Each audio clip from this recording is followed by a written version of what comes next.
The security footage was still uploading when I realized I was about to end Richard Brennan's entire life. His hand was still on my thigh in the conference room, frozen in 4K clarity, at 11:47 p.m. last Tuesday. "Come on, Jessica. You want that promotion, don't you? I can make things very easy for you. 20 years my senior, married with twin daughters, my direct supervisor at Morrison & Associates, talking to me like I was some desperate intern instead of the top-performing junior partner who'd brought in $12 million in billings this year. I'd been working late on the Hartwell acquisition when he cornered me. Door locked, blinds drawn, his whiskey breath in my face as he explained how workplace relationships really worked. How women who played ball advanced quickly, while those who didn't found themselves reassigned to document review in the basement. How my Harvard law degree meant nothing if I couldn't be flexible. When I said no, his face transformed into something ugly and entitled. "You're making a mistake, Jessica. A big one. I've been protecting you from the other partners who think you're too aggressive, too ambitious. Without me, you're nothing here." The termination email arrived Friday morning. Performance concerns. Attitude problems. Not a culture fit. Effective immediately. Security would escort me out by noon. 23 years old, 6-figure student loans, and Richard Brennan had just tried to destroy my career because I wouldn't let him assault me in a conference room.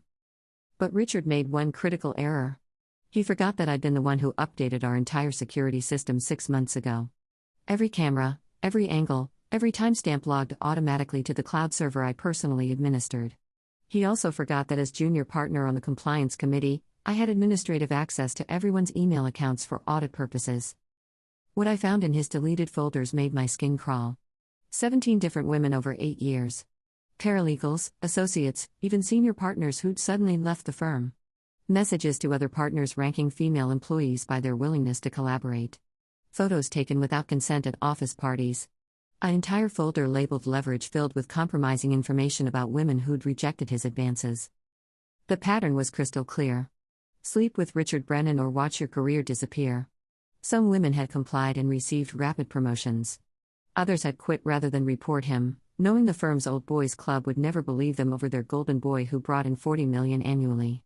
Sarah Chen, now a prosecutor in Seattle, had tried to report him 3 years ago. Her complaint mysteriously disappeared from HR files, and she was reassigned to insurance defense until she quit. Maria Santos, brilliant tax attorney, suddenly demoted after spurning his advances at the Christmas party. Jennifer Walsh, who'd made the mistake of threatening to tell his wife, found herself blacklisted from every firm in the city.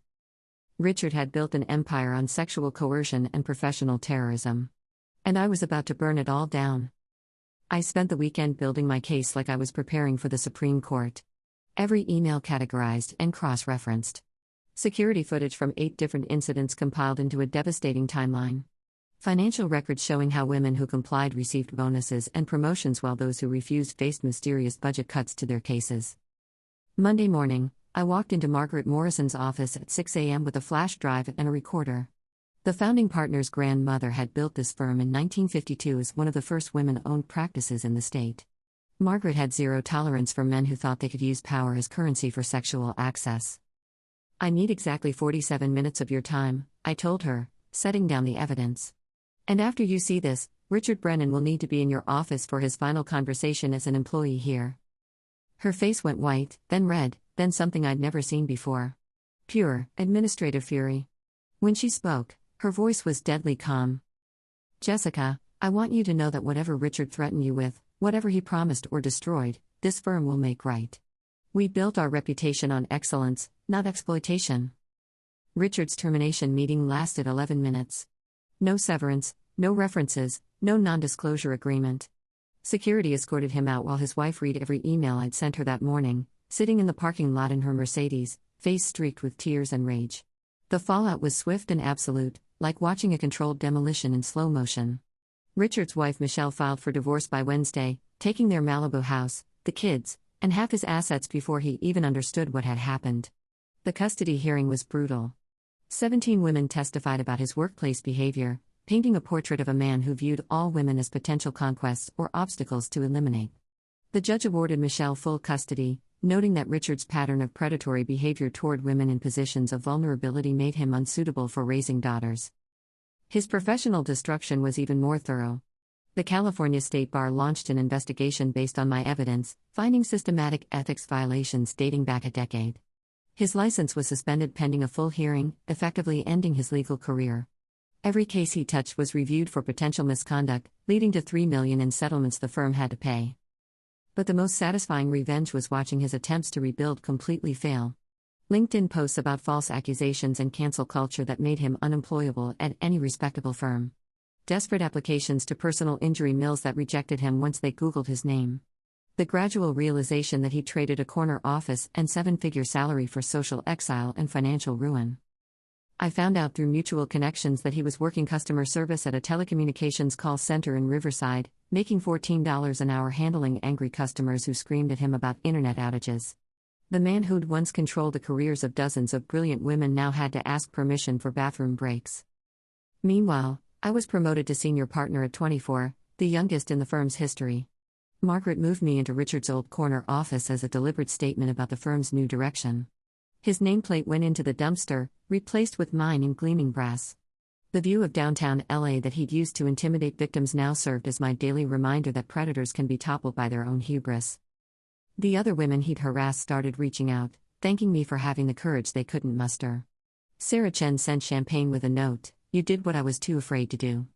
Maria Santos returned to corporate law at a competing firm, her reputation rehabilitated. Jennifer Walsh started her own practice, finally free from Richard's shadow network of intimidation. But success felt complicated when I thought about the women who'd complied with his demands to save their careers. They'd survived by sacrificing pieces of themselves I'd refused to give up. Some resented my victory because it highlighted their compromise. Others seemed relieved that the system that had exploited them was finally held accountable. The hardest part wasn't the professional triumph or financial reward.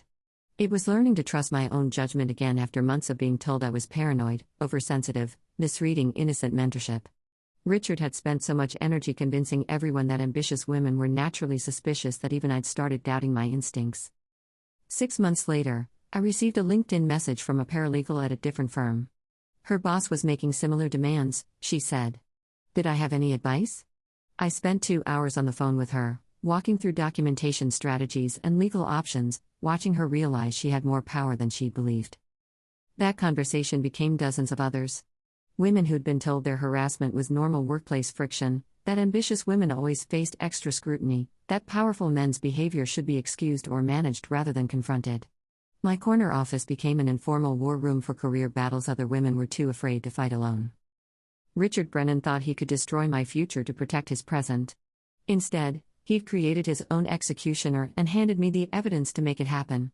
The best revenge isn't just destroying your enemy's life, it's building something better on the ruins of their empire.